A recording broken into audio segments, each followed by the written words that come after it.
जय श्री कृष्णा। राधे राधे। कृष्ण पक्ष की चतुर्दशी तिथि को मासिक शिवरात्रि का व्रत रखा जाता है।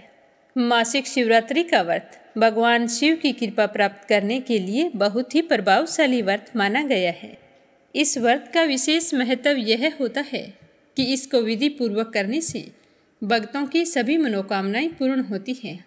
साथ ही शिव जी के आशीर्वाद से जीवन में सुख, शांति, आरोग्यता और सुख समृद्धि का वास होता है। मासिक शिवरात्रि का व्रत भगवान शिव और मां पार्वती को प्रसन्न करने के लिए किया जाता है। यह व्रत भक्तों को समस्त पापों से मुक्त करता है। जिस व्यक्ति की कुंडली में ग्रह दोष होते हैं या जीवन में बार बार बाधाएं आती हैं, उनके लिए मासिक शिवरात्रि का व्रत बहुत ही लाभकारी होता है। मासिक शिवरात्रि की पूजा शाम को प्रदोष काल से शुरू होती है। तो सुबह स्नान किया हो, फिर भी शाम को स्नान अवश्य करना चाहिए। स्नान करने के बाद में शिवलिंग की विधिवत पूजा अर्चना करनी चाहिए। शिवलिंग का दूध, दही, घी, शहद और शक्कर से अभिषेक करें। फिर अक्षत, बेल पत्र, धतूरा, भांग, फल और फूल अर्पित करें। फिर शिव जी के मंत्र जैसे ओम नमः शिवाय, ओम महादेवाय नमः, ओम त्र्यंबकम यजामहे का जाप करें। गाय के शुद्ध घी का दीपक जलाएं और मासिक शिवरात्रि की व्रत कथा सुनें। व्रत कथा सुनने के बाद में अंत में शिव जी की आरती करके पूजा संपन्न करें। फिर परिवार के सदस्यों में सुख समृद्धि की कामना करते हुए प्रसाद को बांट दें। अब अपने सुनेंगे मासिक शिवरात्रि की व्रत कथा। तो सारे शिव भक्तों से मेरा निवेदन है कि आप मीरा भक्ति चैनल को सब्सक्राइब जरूर करें। कमेंट बॉक्स में हर हर महादेव लिखकर शिव परिवार का जयकारा लगाएं और इस कथा को लाइक करके ज़्यादा से ज़्यादा शिव भक्तों में शेयर करें। भगवान भोले शंकर आपकी सारी मनोकामनाएं पूर्ण करें। आप सभी के उज्जवल भविष्य की कामना करते हुए सुनते हैं मासिक शिवरात्रि व्रत कथा। बोलो शिव गौरी गणेश कार्तिकेय की जय हो। धार्मिक पौराणिक कथा के अनुसार चित्रभानु नामक एक शिकारी था। वह जानवरों की हत्या करके अपने परिवार का पेट पालता था। शिकार करने के अलावा वह और कोई काम नहीं करता था। इसी कारण वह एक साहूकार का कर्ज था। धीरे धीरे कर्ज बढ़ता गया, लेकिन वह शिकारी कर्ज को नहीं चुका पा रहा था। समय पर कर्जा ना चुकाने के कारण साहूकार को गुस्सा आ गया। एक दिन क्रोधित होकर साहूकार ने शिकारी को ले जाकर शिव मठ में बंदी बना दी। संयोग से उस दिन शिवरात्रि थी। शिवालय में शिव जी के मंत्र, कथा, प्रवचन आदि चल रहे थे। भजन कीर्तन हो रहा था तो शिकारी वहां पर चुपचाप बैठ गया। थोड़ी देर तक तो वह इधर उधर भागने की योजना सोचता रहा। सोचने लगा कि यहाँ से कैसे जाऊं, क्या करूं। लेकिन धीरे धीरे उस शिकारी का ध्यान उस पुजारी की तरफ गया जो शिव कथा सुना रहा था। तो उसने भी ध्यान मगन होकर वो सारी कथा सुनी और शिव संबंधी सारी धार्मिक बातें भी उसने बड़े ही ध्यान से सुनी। चतुर्दशी को उसने शिवरात्रि की व्रत कथा भी इस तरह सुन ली और ओम नमः शिवाय के जाप भी उसने कर लिए। जैसे ही शाम हुई तो साहूकार वहां पर आया और उससे पूछा कि तू मेरा ऋण कब चुकाएगा। तो शिकारी ने हाथ जोड़कर कहा कि साहूकार जी, मुझे आज तुम छोड़ दो, मैं कल तुम्हारा सारा कर्जा चुका दूंगा। मैं आपको ये वचन देता हूँ। तो ऐसा कहने पर साहूकार ने उसे छोड़ दिया और वह वहां से छूटते ही जंगल की ओर चला गया। वह तो अपनी दिनचर्या की भांति जंगल में शिकार के लिए निकला था, लेकिन दिन भर बंदी गृह में रहने के कारण वह भूख प्यास से व्याकुल था। शिकार खोजता रहा, खोजता खोजता बहुत दूर निकल गया, लेकिन उसे कोई शिकार नहीं मिला। वह बुरी तरह से थक चुका था। जब अंधेरा हो गया तो उसने विचार किया कि आज तो पूरी रात जंगल में ही बितानी पड़ेगी। तो वह ऐसा सोचकर वहीं जंगल में एक तालाब के किनारे एक बेल वृक्ष था, उसी पर चढ़कर रात बीतने का इंतजार करने लगा। उसी पेड़ के नीचे एक शिवलिंग था जो बिल्व पत्रों से ढका हुआ था। शिकारी को उस बात का पता नहीं था। पड़ाव बनाते समय उसने जो टहनियाँ काटी थी वो संयोग से शिवलिंग पर गिरती चली गई। इस प्रकार दिन भर भूखे प्यासे शिकारी का व्रत पूरा हो गया और शिवलिंग पर बेलपत्र भी चढ़ गई। जब रात्रि का एक पहर बीता तो एक गर्भवती हिरनी तालाब पर पानी पीने के लिए आई।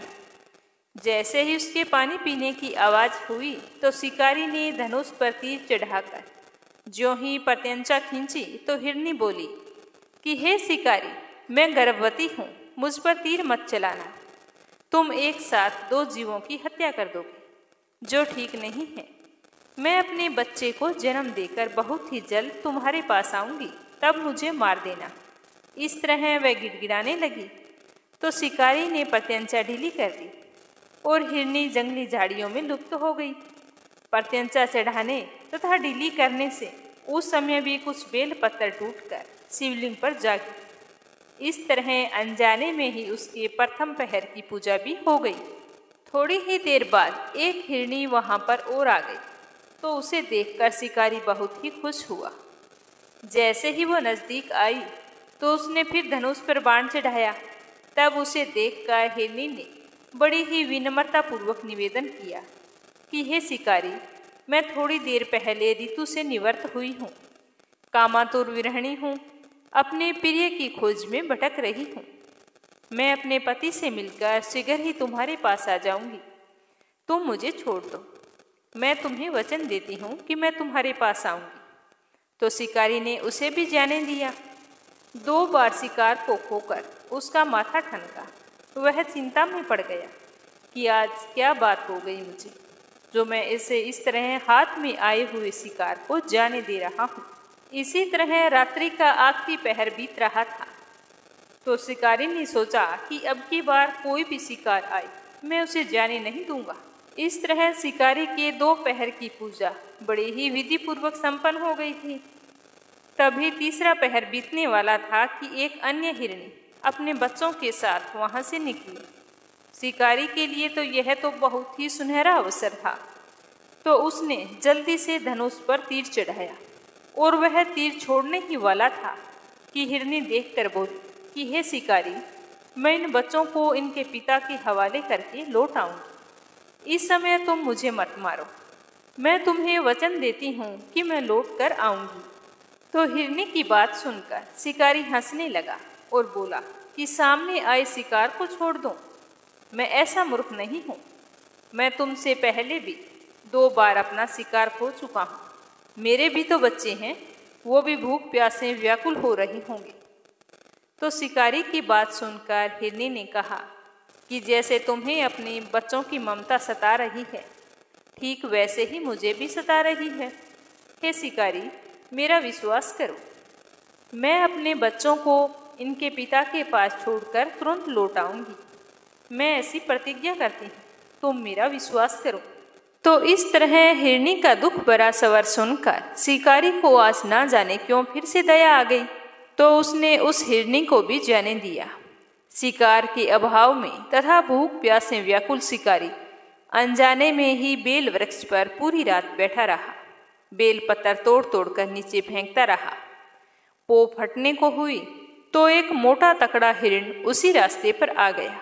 तो उसे देखते ही शिकारी ने सोचा कि मैं इसका शिकार तो अवश्य करूंगा, आज चाहे कुछ भी हो जाए, इसे जीवित नहीं जाने दूंगा। तो जैसे ही शिकारी तीर छोड़ने वाला था तो वह हिरण भी विनीत स्वर में कहने लगा कि हे शिकारी, यदि तुमने मुझसे पूर्व आने वाली 3 हिरनियों को और उसके छोटे छोटे बच्चों को मार डाला है तो मुझे भी मारने में देरी मत करो, तुरंत मुझे मार दो, ताकि मुझे उनके वियोग में एक क्षण भी दुख ना सहना पड़े। मैं उन हिरनियों का पति हूँ और उन बच्चों का पिता हूँ। यदि तुमने उसे जीवन दान दिया है तो मुझे भी कुछ क्षण का जीवन दान देने की कृपा करो। मैं उनसे मिलकर तुम्हारे सामने उपस्थित हो जाऊंगा। तो इस तरह हिरण की बात सुनते ही शिकारी के सामने पूरी रात का घटना चक्र घूम गया। उसने सारी कथा हिरण को सुना दी। तब हिरण ने कहा कि मेरी 3 पत्नियां जिस प्रकार प्रतिज्ञाबद्ध होकर गई है, मेरी मृत्यु से अपने धर्म का पालन नहीं कर पाई। इसीलिए हे शिकारी, जैसे तुमने विश्वास पात्र मानकर उनको छोड़ा है, वैसे मुझे भी जाने दो। मैं उन सब के साथ तुम्हारे सामने बहुत ही जल्द प्रस्तुत हो जाऊंगा, मेरा भी विश्वास करो। तो शिकारी को ना चाहते हुए फिर से दया आ गई। शिकारी ने उसे भी जाने दिया। इस प्रकार सुबह हो गई। उपवास, रात्रि का जागरण तथा शिवलिंग पर बेलपत्र चढ़ने से अनजाने में ही शिवरात्रि की सारी पूजा संपन्न हो गई। इस तरह शिकारी के शिवरात्रि का व्रत और पूजन भली भांति पूर्ण हुआ। अनजाने में हुई पूजा का फल शिकारी को तत्काल मिल गया। शिकारी का हिंसक हृदय भगवान भोलेनाथ की कृपा से निर्मल हो गया। उसमें भगवत शक्ति का वास हो गया। थोड़ी ही देर बाद में वो देखता है कि वह हिरण सपरिवार शिकारी के सामने उपस्थित हो गया है ताकि वह उनका शिकार कर सके। परंतु जंगली पशुओं की ऐसी सत्यता को देखकर शिकारी का हृदय पिघल आया। उसे बड़ी ही शर्मिंदगी महसूस हुई कि जंगली जानवर होकर भी अपने वचन के कितने सत्य हैं और कितनी प्रेम भावना है इनमें। तो उसने पूरे हिरण परिवार को जीवन दान दे दिया। तो वह हिरण का परिवार बहुत ही खुश हुआ और खुशी खुशी कुलांचे मारता हुआ वहां से चला गया। तो इस तरह अनजाने में हुए शिवरात्रि के व्रत का फल शिकारी को मिला, जिसके चलते वह एक अच्छा आदमी बन गया। फिर वह अपने जीवन के समस्त सुखों को भोगता हुआ अंत में शिवलोक को गया। बोलो भोले शंकर की जय हो, बोलो माता पार्वती जी की जय हो। भगवान भोलेनाथ का स्मरण करते हुए पूरी श्रद्धा से सुनते रहिए। बोलो शिव गौरी गणेश कार्तिकेय की जय हो। मित्र सिंह नाम का एक अत्यंत धनुषधारी राजा हुआ करता था। वह बहुत ही पुण्य आत्मा था। उसकी रानी का नाम दमयंती था। वह भी नल की पत्नी दमयंती की तरह पतिव्रता नारी थी। उनका जीवन अच्छे से बीत रहा था। एक दिन की बात है कि राजा मित्र सिंह शिकार करने के लिए सेना के साथ जंगल में चले गए। चलते चलते वो एक घने जंगल में पहुंच गए। वहां उन्होंने देखा कि कर्मठ नाम का दानव महात्मा मंडप को तंग कर रहा है। तो राजा से यह देखा नहीं गया और राजा ने अपने बाण से उस दानव को मौत के घाट उतार दिया। दानव के छोटे भाई ने जब यह देखा तो वह बहुत ही दुखी हुआ और उसने राजा से बदला लेने का निश्चय किया। अब वह राजा से बदला लेने के लिए अपना वेश बदलकर राजमहल के आगे जोर जोर से आवाजें लगाने लगा कि मैं बेरोजगार हूँ, गरीब हूँ, कोई मुझे काम पर रख लो। मुझे ज्यादा कुछ नहीं चाहिए, काम के बदले 2 वक्त का भोजन दे देना। जब राजा ने यह सुना तो अपने आदमी को भेजकर उसे राजमहल में बुलाया और उससे पूछा कि तुम क्या क्या काम जानते हो। तो वह राजा को प्रणाम करके कहने लगा कि राजन, मैं एक उत्तम रसोइया हूँ।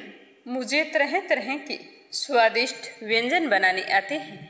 तो राजा को उसके कपट के बारे में पता नहीं चला और उसे बेरोजगार समझकर अपने रसोइये के रूप में नियुक्त कर लिया।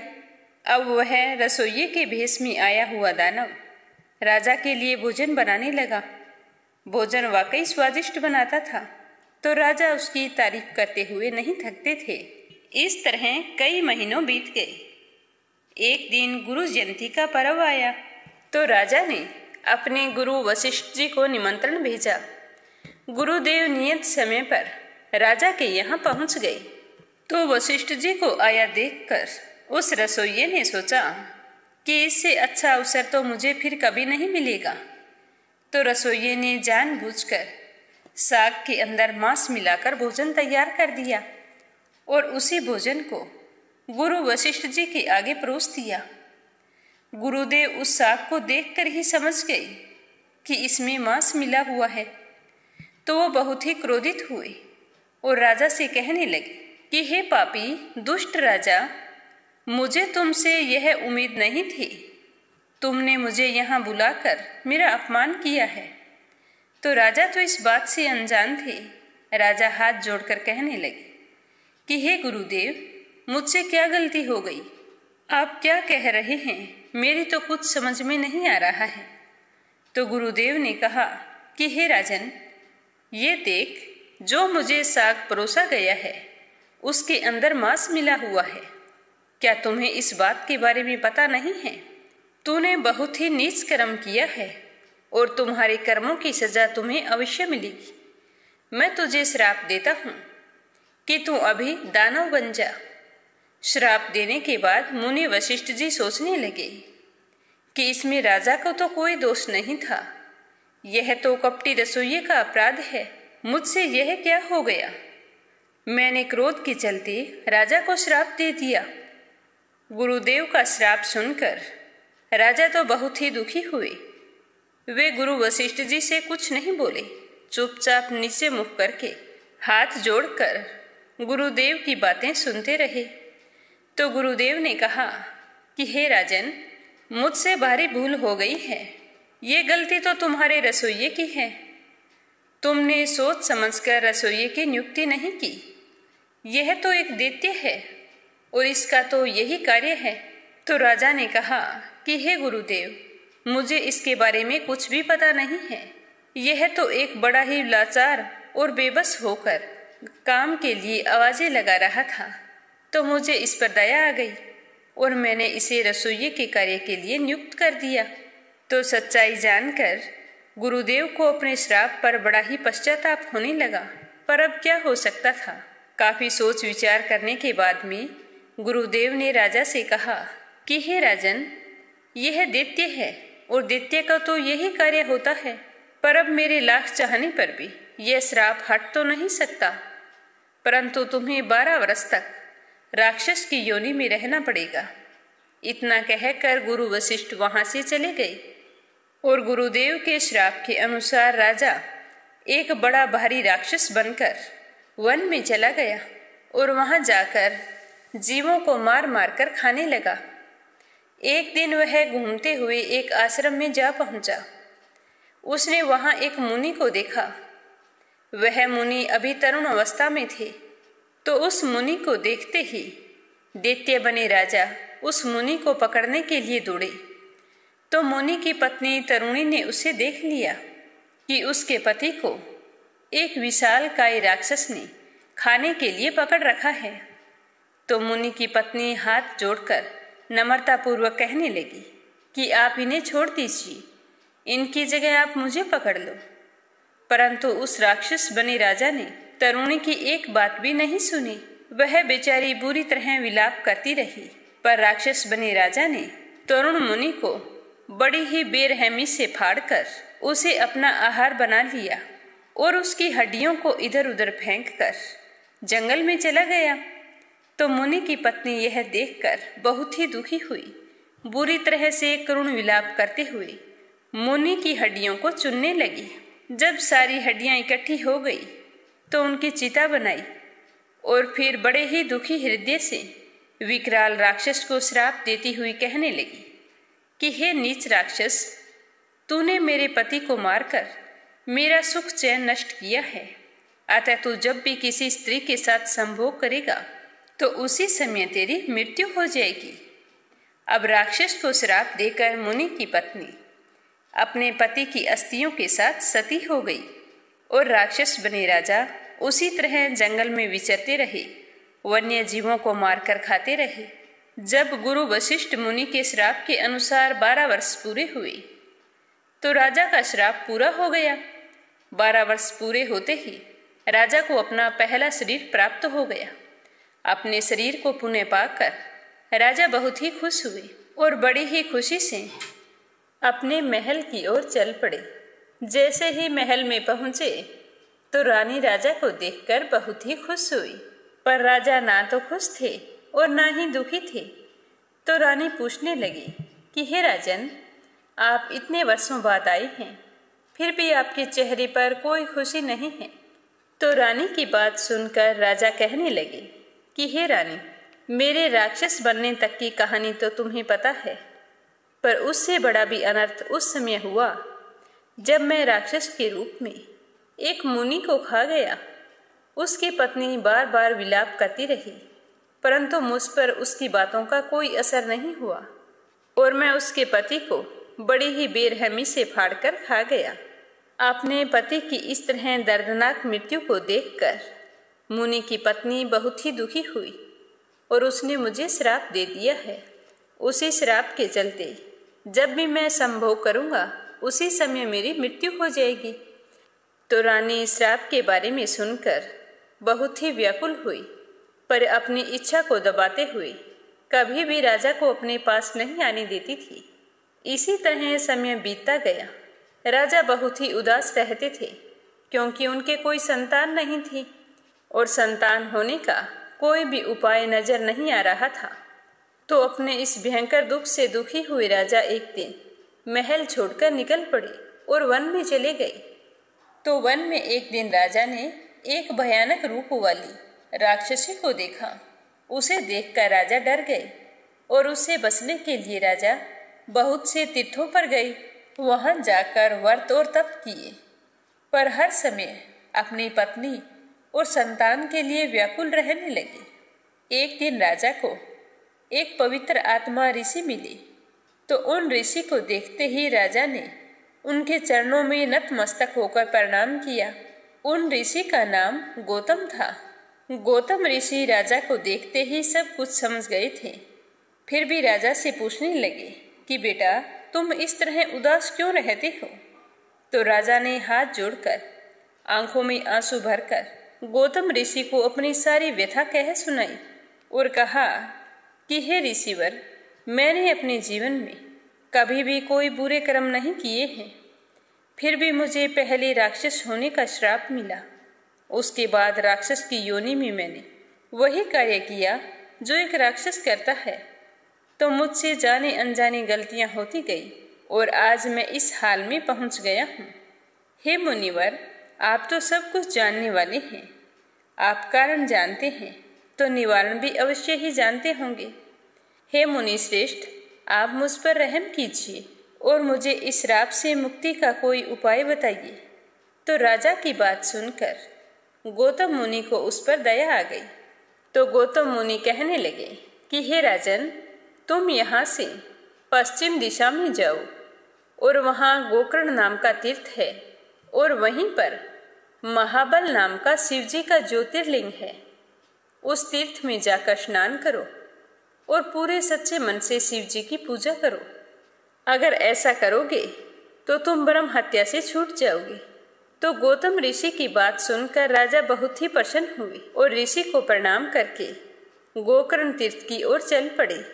वहां पहुंचकर उन्होंने तीर्थ में स्नान किया और उसके बाद शिवजी के ज्योतिर्लिंग की पूजा अर्चना की। राजा के सच्चे मन से की गई पूजा पाठ से बोले शंकर प्रसन्न हुए और शिवजी के आशीर्वाद से सारे पापों से छूट गए। उन्हें अपने श्राप से मुक्ति मिली और फिर राजा अपने जीवन के समस्त सुखों को भोग कर अंत में शिवजी के धाम को गए। बोलो भोले शंकर की जय हो। तो अब अपने सुनते हैं एक सच्चे शिव भगत की कथा। एक नगर में भगवान शिव का एक भव्य मंदिर था, जहां हर वर्ष दूर दूर से भक्तजन शिवजी के दर्शन करने के लिए आते रहते थे। सावन का महीना चल रहा था। दूर दूर से कावड़िए कावड़ लेकर भगवान शिव का जलाभिषेक करने के लिए आए हुए थे। मंदिर का परिसर भक्तों की भीड़ से भरा हुआ था। तभी अचानक आकाश में बिजलियां चमकने लगी और बादल गरजने लगे और एक सोने का थाल वहां से उतरा।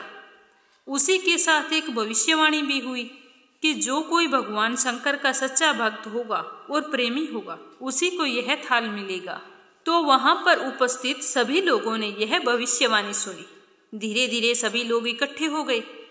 जो लोग मंदिर की व्यवस्था देखते थे, उन्हें तो पूरा विश्वास था कि यह थाल हमें मिलेगा, क्योंकि हम तो पूरे मंदिर की व्यवस्था देखते हैं, मंदिर की सारी जिम्मेदारियां उठाते हैं, इसीलिए ये सोने का थाल तो हमें ही मिलेगा।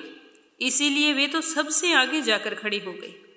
सबसे पहले एक पंडित जी आए और बोले कि देखिए, मैं प्रतिदिन महादेव का अभिषेक करता हूँ, इसीलिए मैं ही भगवान भोलेनाथ का सबसे निकटवर्ती प्रेमी भक्त हूँ, इसीलिए थाल तो मुझे मिलना चाहिए। इतना कहकर जैसे ही पंडित जी थाल उठाने लगे, तो थाल उठाते ही सोने का थाल पीतल का हो गया। यह देखकर पंडित जी तो बड़े लज्जित हुए। उन्होंने थाल को यथास्थान पर वापस रख दिया और चुपचाप वहां से निकल लिए। इसी प्रकार वहां पर उपस्थित सभी पंडितों ने खुद को आजमाया, लेकिन शायद उनमें कोई भी सच्चा भक्त नहीं था। जो भी उस थाल को उठाता तो वह थाल पीतल का हो जाता, तो उन्हें थाल को वहीं पर रखकर वापस जाना पड़ता। इसके बाद में उस नगर के राजा का आगमन वहां पर हुआ। राजा सबसे आगे आए और बोले कि मैंने महादेव के मंदिर में बहुत बड़ी रकम दान की है, इसलिए महादेव मुझ पर अति प्रसन्न हैं, तो थाल तो मुझे ही मिलना चाहिए। इतना कहकर बड़ी खुशी से राजा आगे बढ़े और जैसे ही थाल उठाया तो थाल तो तांबे का हो गया। तो यह देखकर राजा भी बड़े लज्जित हुए और थाल को वहीं पर रखकर एक तरफ खड़े हो गए। इसके बाद इसी तरह एक से बढ़कर एक दानी, महात्मा और भक्त जन वहां पर पधारे और थाल उठाया तो थाल कभी तांबे का हो जाता, कभी पीतल का हो जाता, सोने का नहीं रहता। तब सभी लोगों को पता चल गया कि हम में से महादेव का सच्चा भक्त कोई नहीं है। उसी समय अचानक वहां पर एक किसान आ गया। वो बेचारा महीनों बाद आज चातुर्मास के सोमवार के शुभ अवसर पर शिव जी के दर्शन करने के लिए आया था। गरीबी और गृहस्थी के बोझ तले दबा दिन रात खेतों में मेहनत मजदूरी करके अपना और अपने परिवार का पेट पालता था, और वो रास्ते से आ रहा था, तभी उसे कोई भिखारी मिल गया और खाने के लिए कुछ मांगने लगा। तो उस किसान को दया आ गई। जो अपने खाने के लिए लेकर आया था वो उसने उस भिखारी को दे दिया। वहां पर थाल के बारे में चर्चा हो रही थी, लेकिन उस किसान ने उस चर्चा की ओर बिल्कुल भी ध्यान नहीं दिया। सीधा मंदिर में गया और महादेव का पूजन करके बाहर आ गया। जैसे ही वो परिक्रमा करके जाने लगा तो पीछे से एक व्यक्ति बोला कि भाई, तुम भी थाल उठाकर देख लो, हो सकता है तुम ही सच्चे भक्त हो, तुम्हारे लिए ही सोने का थाल आया हो। तो किसान को लगा कि शायद वह व्यक्ति उसका मजाक बना रहा है। तो किसान ने हंसते हुए कहा, भाई, मैं तो कोई पूजा पाठ भी नहीं करता हूँ, महीनों में एक आध बार मंदिर आता हूँ, मैं काहे का सच्चा भक्त हूँ। तो वह आदमी कहने लगा, भाई, हम तो सब देख चुके हैं, हमारी भक्ति तो 2 कौड़ी की भी नहीं है, इसीलिए तुमसे कह रहे हैं कि तुम अपना हाथ लगाकर देख लो। सोने का थाल ना मिले तो कोई बात नहीं, पता तो चल जाएगा कि तुम्हारी भक्ति में कितनी सच्चाई है। तो वहां पर खड़े सारे लोग आग्रह करने लगे। तो आखिर उस भोले वाले किसान ने जाकर थाल को उठा लिया। जैसे ही उसने थाल को उठाया तो लोगों के आश्चर्य का ठिकाना नहीं रहा। सोने का थाल रोशनी से चमचमाने लगा। यह देखकर सब लोगों में खुशियों की लहर दौड़ गई। सभी लोग उसके जयकारे लगाने लगे और पूछने लगे कि भाई, तुम सच्चे भक्त हो तो अब हमें भी बता दो कि तुम भक्ति कैसे करते हो, जिससे महादेव तुमसे इतने प्रसन्न हैं। तो किसान कहने लगा कि भाई, मैं कोई भक्ति नहीं करता हूँ, मैं तो केवल दिन भर खेतों में काम करता हूँ और थोड़ा सा समय निकालकर जरूरतमंद लोगों की मदद करता हूँ। इसके अलावा मैं कोई विशेष कार्य या पूजा पाठ नहीं करता हूँ। तो लोग पूछने लगे कि तुम लोगों की मदद क्यों करते हो। तो हंसते हुए किसान कहने लगा कि सुकून, दूसरों के चेहरे पर मुस्कान देखकर मुझे जो आनंद और खुशी होती है उसे मैं शब्दों में बयान नहीं कर सकता। शायद यही कारण है कि महादेव मुझसे आज इतने प्रसन्न हैं। इसीलिए हमेशा याद रखो कि सत्कर्म का आरंभ आनंद से होता है और अंत भी आनंददायक होता है। दुष्कर्म का आरंभ भी दुख से होता है और अंत भी दुखदायक होता है। आप सैकड़ों मील की यात्रा करके भी अगर दूसरों का दिल दुखाते हैं तो आपकी वह तपस्या, साधना और महादेव जी के दर्शन धूल के बराबर होते हैं। इसीलिए फल की चिंता ना करते हुए हमेशा अच्छे कर्म करने चाहिए। बोलो महादेव जी की जय हो। तो आज की मासिक शिवरात्रि व्रत कथा आपको कैसी लगी, कमेंट करके जरूर बताना।